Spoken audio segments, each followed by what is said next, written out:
ఎన్టీఆర్ పేదల సంక్షేమానికి నాంది పలికారని ఏపీ సీఎం చంద్రబాబు అన్నారు. టీడీపీకి తాము వారసులం మాత్రమేనని, పెత్తందారులం కాదన్నారు. తెలుగువారు ఉన్నంత వరకు టీడీపీ ఉంటుందని చంద్రబాబు చెప్పారు. 43 ఏళ్లు ఎన్నో సంక్షోభాలు వచ్చాయి, అవకాశంగా తీసుకుని విజయాలు సాధిస్తున్నామని అన్నారు. తెలుగుదేశం పార్టీని లేకుండా చేస్తామని చాలా మంది ప్రయత్నం చేశారు, కానీ ప్రయత్నం చేసిన వ్యక్తులు కాలగర్భంలో కలిసిపోయారు. ఎవ్వరూ తెలుగుదేశం పార్టీని ఏమీ చేయలేకపోయారు. చరిత్రలో తెలుగుదేశం నాటి స్వర్ణ యుగం అని చెప్పుకునే రోజులు శాశ్వతంగా వస్తాయని కూడా మీ అందరికి విజ్ఞప్తి చేస్తున్నా. పసుపు జెండాకు ఒక విశిష్టత ఉంది. తమిళు అన్ని జెండాలు చూడండి, మన జెండా చూడండి. మన జెండాకు ఒక అర్థం ఉంది.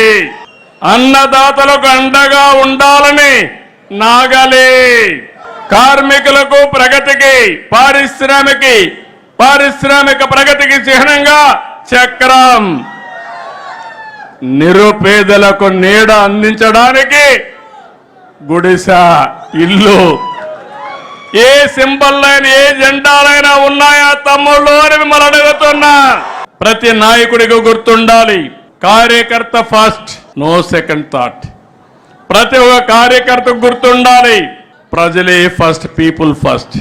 మీరు గుర్తుపెట్టుకోవాల్సింది ప్రజలు, మిమ్మల్ని గుర్తుపెట్టుకోవాల్సింది నాయకులు. ఈ రెండు విషయాలు సమన్వయం చేసుకుంటే ఇంకా తిరుగులేని శక్తిగా తెలుగుదేశం పార్టీ శాశ్వతంగా ఉంటుందని మరొక్కసారి విజ్ఞప్తి చేస్తున్నా. విధానాలు తేవడం మాకు వదిలిపెట్టండి. ప్రపంచంలో బెస్ట్ పాలసీ ఎక్కడుంటే దాన్ని ముందుగానే ఆలోచించే వ్యక్తిని నేను. 9,74,000 కోట్ల రూపాయల అప్పులు, దీనికి వడ్డీ కట్టాలి, అసలు కట్టాలి. అభివృద్ధి ఆగిపోయే పరిస్థితి వచ్చింది. కానీ నా జీవితంలో ఎప్పుడు కూడా నేను ఓటమిని అంగీకరించను. తప్పకుండా ఈ రాష్ట్రాన్ని అభివృద్ధి చేసి నెంబర్ 1 స్టేట్ గా తయారు చేసే బాధ్యత. ఎవడైనా చెడు చేసి తప్పించుకోవాలంటే తాట తీస్తా, దాంట్లో సందేహం లేదు. శ్రీకృష్ణుడు కూడా తప్పలేదు, దేవుడికే తప్పలేదు. తప్పు చేసిన శిక్షించకపోతే మంచిని కాపాడలేము. కానీ ఇక్కడ మీరు గుర్తుపెట్టుకోవాల్సింది, శిక్షించేటప్పుడు కూడా ఎవరైతే తప్పులు చేశారో నిజమైనటువంటి వ్యక్తుల్ని శిక్షిస్తే ప్రజలు కూడా అప్రిషియేట్ చేస్తారు. కానీ మనం చేసేది రాజకీయ కక్షల కోసం పోతే మాత్రం ఎవరు విశ్వసించరని చెప్పి నేను మీకు తెలియజేస్తున్నా. ఏ కులం కూడా మాకు అన్యాయం జరిగింది అనకుండా అందరికీ న్యాయం చేసే ఏకైక పార్టీ, ఏకైక జెండా తెలుగుదేశం పార్టీ జెండా. నేను 96లో ఎస్సీ వర్గాల్లో ABCD కేటగరైజేషన్ కావాలంటే ఆ రోజు ఆలోచించి మాదిగలకు కూడా ప్రాధాన్యత ఇవ్వాలి, ఎవరికి అన్యాయం జరగడానికి వీలు లేదని కేటగరైజేషన్ నాంది పలికాం.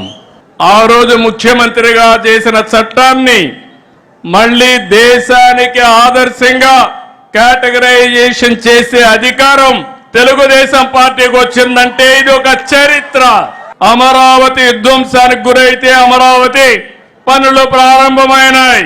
పోలవరం గోదావరిలో ముంచేసి గోదావరిని మళ్ళీ ట్రాక్ లో పెట్టి 2027కు పూర్తి చేసే బాధ్యత తెలుగుదేశం పార్టీ ఎన్డీఏ తీసుకుంటున్నాం.